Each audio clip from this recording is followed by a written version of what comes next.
കേരളത്തിലെ ജനങ്ങളെ ഏറ്റവും കൂടുതൽ നിരാശപ്പെടുത്തിയ ഒരു ഗവൺമെൻറ്റാണ്. എന്ത് പ്രോഗ്രസ് റിപ്പോർട്ടാണ്, ആരെ കളിപ്പിക്കാനാണ്? ഇത്രയും വലിയ പരാജയം ഉണ്ടായിട്ടും ഞങ്ങളെല്ലാം ഞങ്ങളെല്ലാം ശരിയാണ് എന്ന് പറയുന്ന ഒരു മുഖ്യമന്ത്രിയെ പറ്റിയും ഗവൺമെൻറ്റിനെ പറ്റി എന്ത് പറയാനാണ്?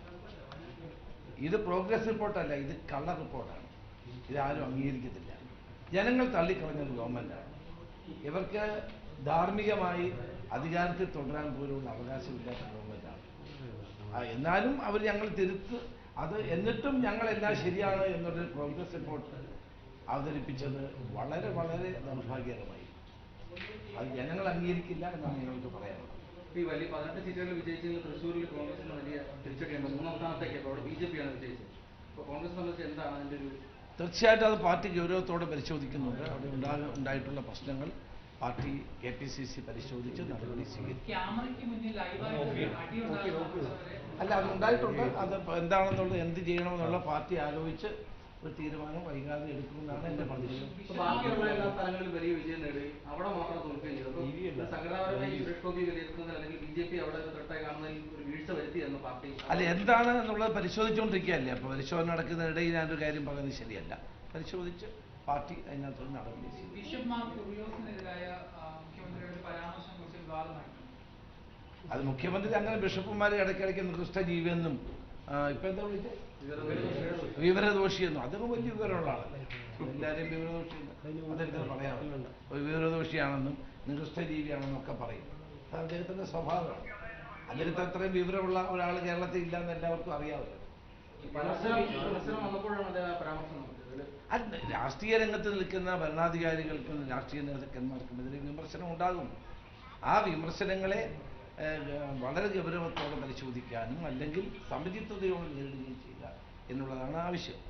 ഒരു ബിഷപ്പ് എന്ന് പറയുന്ന ഒരാൾ ഒരു സമൂഹത്തിൽ ഒരു മാന്യതയുള്ള വ്യക്തിയാണ്. ആ സമൂഹത്തിൽ മാന്യതയുള്ള ഒരു ബിഷപ്പ് ഒരു അഭിപ്രായം പറഞ്ഞാൽ അദ്ദേഹം വിവരദോഷിയാണ് എന്ന് പറയുന്ന അതിനോട് നമുക്ക് ആർക്കെങ്കിലും യോജിക്കാൻ കഴിയുമോ? അത് ശരിയാണോ? ഗവൺമെൻറ്റിനെയും മുഖ്യമന്ത്രിയെയും വിമർശിക്കുന്നവരെല്ലാം വിവരദോഷികളാണ്, നികൃഷ്ടജീവികളാണ് എന്നൊക്കെ വിളിക്കുന്നത് ശരിയാണോ? അതൊന്നും ഒരിക്കലും ശരിയായ നടപടിയല്ല. അതാണ് എനിക്ക് മനസ്സിലാകാത്തത്. ജനങ്ങളെ വെല്ലുവിളിക്കുകയാണ് ഇപ്പോൾ ഈ പ്രോഗ്രസ് കാർഡ് ഇപ്പോൾ പുറത്തിറക്കിയത് തന്നെ ജനങ്ങളോടുള്ള ഒരു വെല്ലുവിളിയാണ്.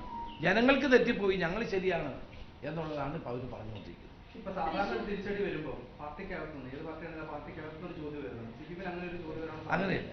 അത് കാരണഭൂതനെ ആരും ചോദ്യം ചെയ്യാൻ പാടില്ല. അദ്ദേഹത്തെ ആരും ചോദ്യം ചെയ്യാൻ പാടില്ല. ചോദ്യങ്ങൾക്ക് മുകളിലാണ് അദ്ദേഹം. അതുകൊണ്ട് അദ്ദേഹത്തെ ആരും ചോദ്യം ചെയ്തു.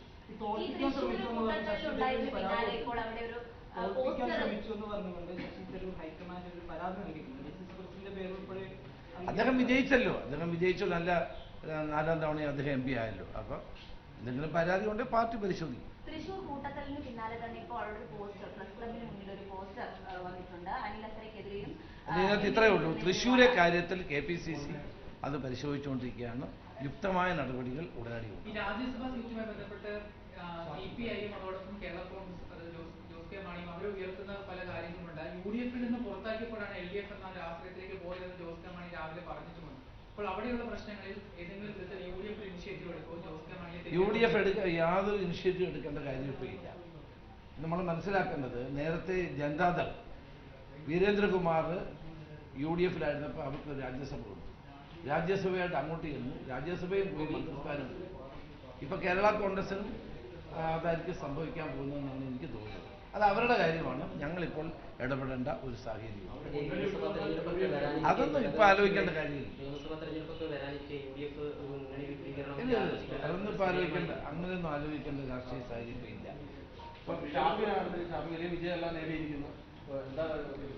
ഷാഫി ഞങ്ങളുടെ ഒരു അഭിമാനമാണ്.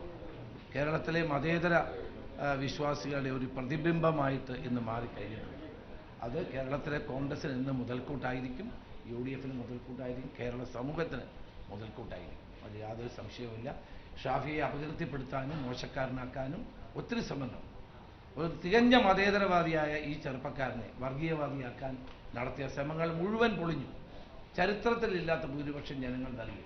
എന്നിട്ടും CPM പഠിക്കുന്നില്ല എന്നതിലാണ് എനിക്ക് വിഷമമുള്ളത്. പക്ഷേ അങ്ങനെയൊന്നും തകർക്കാൻ കഴിയുന്ന നേതാക്കളല്ല യൂത്ത് കോൺഗ്രസിലൂടെയും KSUലൂടെയും ഒക്കെ കടന്നു വന്ന ഷാഫിയെ പോലെയുള്ള ചെറുപ്പക്കാരായ നേതാക്കന്മാർ. അവരൊക്കെ ടെസ്റ്റഡ് ആയിട്ടുള്ള നേതാക്കന്മാരാണ്. ജനങ്ങൾ മനസ്സിലാക്കിയത് 4 തവണ MLA ആയ ആളാണ്. അങ്ങനെ ഒരു പോസ്റ്റ് ഇട്ടാലോ അല്ലെങ്കിൽ ഒരു പ്രചരണം നടത്തിയാലോ ഇല്ലാതെ പോകുന്ന വ്യക്തിത്വമൊന്നുമല്ല ഷാഫി പറമ്പിലിനെ പോലുള്ള ആളുകൾക്ക്.